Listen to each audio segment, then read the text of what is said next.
Efeso 2:4-7.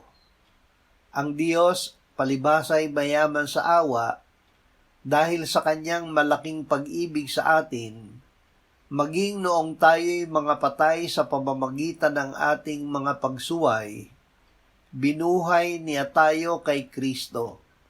Sa pamamagitan ng biyaya, kayo'y naligtas, at tayo'y muling binuhay na kasama niya, at pinaupong kasama niya sa sangkalangitan kay Kristo Jesus, upang kanyang maipakita sa mga panahong darating ang di masukat na kayamanan ng kanyang biyaya sa kagandahang loob sa atin sa pamamagitan ni Kristo Jesus.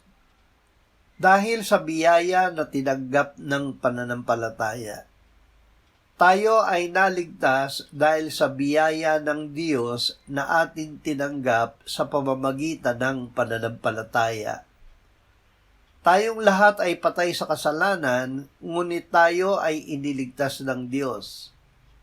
Ito ay dahil sa kanyang malaking pag-ibig sa atin.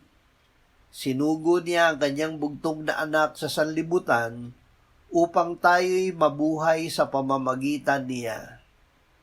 Narito ang pag-ibig, hindi sa tayo'y umibig sa Diyos, kundi siya ang umibig sa atin at sinugo ang kanyang anak na pantubos sa ating mga kasalanan. Sinugo ng Ama ang anak bilang tagapagligtas ng sanlibutan. Ang sino mang nagpapahayag na si Jesus ay anak ng Diyos, ang Diyos ay nananahan sa kanya at siya'y sa Diyos.